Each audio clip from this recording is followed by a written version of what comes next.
ايوه حبيبه قلبي، قولي سؤالك. ماشي يا حبيبتي. بصي يا دعاء، انا دلوقتي ست كبيره عندي 70 سنه، ربنا يديكي الصحه. وجوزي من 25 سنه سايبنا، سنه ومشي.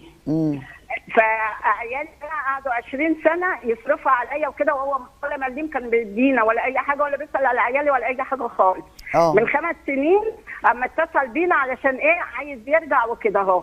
لما عرف بقى ان عيالي ما شاء الله انا وصلتهم يعني للتعليم وخلصوا الكليات وكده واشتغلوا واتجوزوا بكل ده بفلوسهم وبشقاهم، وهم بيصرفوا عليا انا. من 5 سنين رجع وقال لي ايه، وقال بقى للعيال لا انا اقعدوا مع بعضينا ما اعرفش ايه، وانا ندمان ومش ندمان وسامحوني ومش سامحوني من الكلام ده. تمام.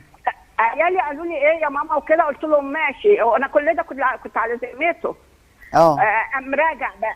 اول ما رجع دعاء بصينا لقيناه ايه، يعني عايز يستغلني ويستغل عيالي. انا يعني الحمد لله والدي كان مبسوط وكده اهوت، وليا يعني مرات وكده ومبسوطه يعني والحمد لله ما شاء الله. اشتغلوا واتجوزوا وخلفوا الحمد لله.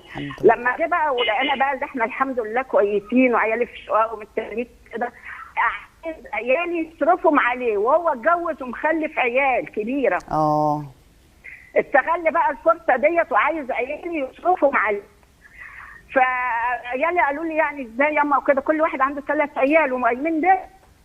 فعيالي بقى قالوا ايه يعني بقى يديله على قد اللي يقدروا عليه، بقى يديله يعني يساعدوه، بس بقى يسمع فيا وفي عيالي بقى. طبعا يجي يعني مثلا ياخد مني والله يا دعاء كده وحياة ربي بالالوفات، بال5000 وما اعرفش، وانا اديله. وانت بتديله؟ وانت كنت بتديله ليه؟ وهي بتديله منين؟ ما هو بقى معلش الظروف ومش الظروف وما اعرفش ايه، واجيب منين وانا بقيت مصدقاه. وهو والست اللي هو قعد 20 سنه بعيد عنكم، الست اللي هو بقى اتجوزها دي لسه متجوزها على ذمته ولا طلقها؟ لسه لا، قاعد معاه ومع عياله. قاعد معاهم مع عياله التانيين. وجالكوا بس كده اخر 5 سنين ياخد منكم فلوس. والله ده عشان يستغلنا بقى استغلال جامد يعني. طب هو يا حاجه هو اصلا شغال يعني، هو كان بيشتغل ولا لا؟ واحد منهم تعب والتاني قاعد من الشغل كويس. هو شغال ولا منه بقى عيالي بقى كفايه عليهم عيالهم وكده، هو بقى عيالي يصرف على عياله. فانا طلبت منه فلوس، قلت له عيالك دلوقتي قعدوا في البيت وكده اهوت مش قادرين يصرفوا عليا، فانت لازم تطلع لي ايه مصروف وكده في الشهر. هو بيشتغل؟ ايه؟ هو بيشتغل اصلا؟ بيشتغل وعنده شقه تمليك بيأجرها. يعني هو اصلا معاه فلوس، امال ليه كان بيجي ياخد منكم؟ استغلال بقى علشان يستغل عياله بقى، كل ما يكلمهم يقول لهم ايه انت ومالك لابيك، انت ومالك لابيك الكلام ده اهو. فانا ايامها قلت له طلع لي بقى مصروف كل شهر علشان اعيش منه. ما رضاش يا دعاء وقال لي لا انا ما معيش عيالك، مش قلت له عيالي يعني كفايه اولادي عليه، كفايه اولاده. قولي له انت وفلوسك لزوجتك بقى. قال لي لا روحي بقى شوفي. اما بقى عيالي سمعوا كده زعلوا بقى وما رضوش يساعدوه بحاجه بقى. طبعا. بعد كده قام قايل لي ايه روحي بقى، فقال لي قضيه خلع ولا قضيه طلاق وشوفي بقى هتعملي ايه. وراح سايب لكم البيت تاني. ايه؟ وراح سايب لكم البيت تاني. ايوه. واسهل حاجه عنده انه يروح سايب المسؤوليه ويروح يمشي. بصي يا دعاء، مع ان الكبير بقى اما يعني ظروفه بقت كده هو وما رضاش يصرف عليه، قام عامل ايه يا دعاء بقى؟ قام ضرب نفسه وعور نفسه وراح القسم وعمل لابني قضيه ان ابني ضربني وعورني. لا حول ولا قوه الا بالله. معقوله في اب يعمل كده؟ والله يا دعاء وحياة رب انا بقول لك انا كبيره، انا عندي 70 سنه مش صغيره. انا بتصل بيكي علشان ايه اقول لك يعني شوفي الشيخ احمد يقول ايه. وبعدين عشان يتنازل عن القضيه يا دعاء طلب من ابني 50,000. يا الله. عشان يتنازل على القضيه. لا حول ولا قوه الا بالله. قصه غريبه بصراحه. وحياة رب يا دعاء زي ما بقول لك. فابني دلوقتي زعلان منه قوي، زعلان ومش ويقول لا. فانا اقول له ايه يا ابني برضه ابوك ومش ابوك، يقول لي لا يا اما انا نفسيتي مش جايباني ان انا اكلم الراجل ده ولا اتصل بيه ولا اي حاجه. ما هو عنده حق. فانا بقى بسال يعني بتسالي الشيخ احمد، هو دلوقتي يا ابني اما يقطع وكده هو تقول وابني الثاني ليه وزر يعني عند ربنا، يعني ربنا ولا ربنا سبحانه وتعالى يسامحه ولا لو عمل ايه؟ لو قطعوا؟ لا قطعوا، لو قطعوا ما بيكلموش، ملوش نفس انه يكلمه ولا يتصل بيه ولا اي حاجه. واداله الفلوس؟ قالوا عمايله. اداله الفلوس؟ لا ما ادالوش فلوس، ما لغايه دلوقتي هيجيب له منين دعاء؟ وابي ماشي بيته وعياله 3 عيال عشان يديله 50,000 وتنزل على القضيه. وطب والقضيه شغاله؟ القضيه شغاله القضيه شغاله. لا حول فاحنا ولا زعلانين، قوة إلا كلنا بالله. زعلانين منه وكده طبعا. في الاستئناف يا دعاء، في الاستئناف القضيه. لا اله الا الله. يعني ده يعني المفروض الاب هو اللي يقف جنب ولاده ولا هو اللي يأذي ولاده؟ والله يا دعاء وراني المر، يعني هو بعد ما سابنا بعد 20 سنه ما سابنا كان ايامه والمصحف ده وراني المر كده انا وولادي. يا حبيبتي. والله العظيم. والاخر انتهينا وقماشي وصبرنا، ولا بقول لك طلبناه بقرش.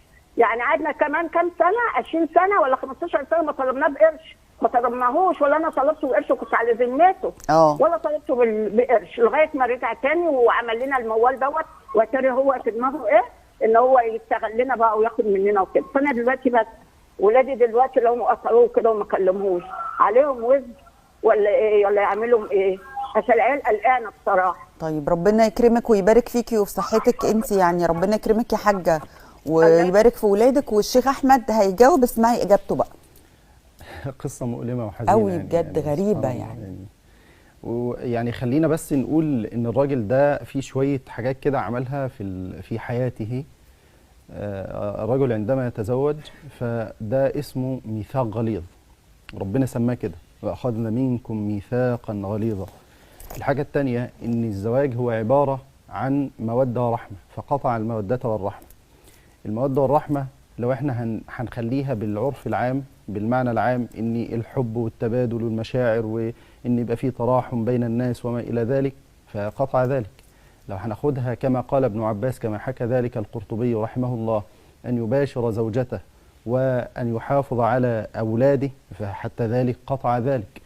وبالتالي الراجل ده عمل شويه حاجات كده، منها انه لما تزوج لم يصن العهد الذي أخذه على نفسه وقطعه على نفسه لما قال على كتاب الله وعلى سنة سيدنا رسول الله عليه الصلاة والسلام. ومن ثم فقد خان الله عز وجل في العهد، خان رسول الله صلى الله عليه وآله وسلم، خان الأمانة اللي ربنا ائتمنوا عليها، والأولاد في النهاية أمانة. والله رب العالمين قال لا تخونوا الله والرسول وتخونوا أماناتكم وأنتم تعلمون. الحاجة اللي بعد كده ان هو سيأتي يوم القيامة بالمدة الطويلة دي، ان هو كما لو صدقت يعني صدق كلام السيدة الكريمة، فيأتي يوم القيامة وشقه مائل، لأنه مال إلى إحدى زوجتين، ما تعدلش كده، ما استقامش، انت مايل كده، فيوم القيامة هتخليك مايل بالطريقة دي، لأن انت مايل لإحدى الزوجتين وسايب الثانية سنوات طويلة وسايب الأولاد وما إلى ذلك. الحاجة اللي بعد كده هل يجوز له أن يجور؟ هو عمل عملية جور واعتداء على الزوجة والأولاد، اللي هو أنا معايا فلوس وبالتالي أنا عاوز بقى أنت ومالك لأبيك، اللي احنا بنضحك على الناس بيه ونصدر كلام النبي صلى الله عليه وسلم في غير محله، في غير محله، فتبدأ بتكذب على رسول الله صلى الله عليه وسلم من حيث لا تشعر.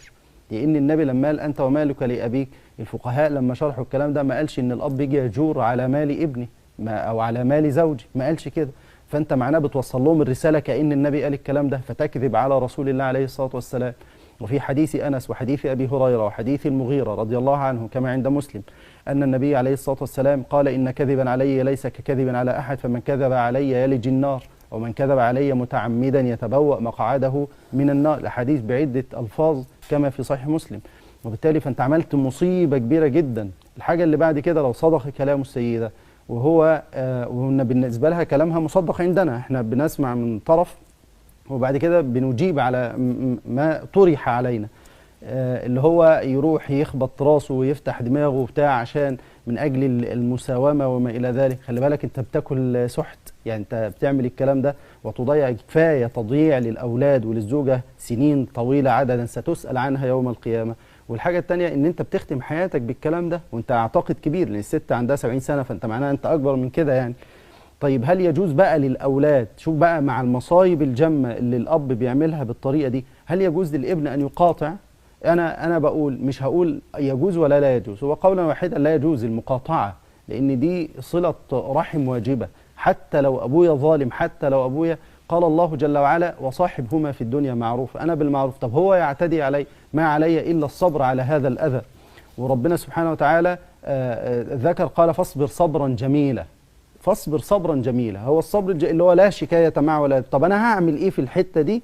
لابد أن يتدخل أناس صالحون للفض الاشتباك بين الأب لو كان بالطريقة دي فهو أب ظالم، بين الأب الظالم وبين أولاده وزوجه. والله أعلم.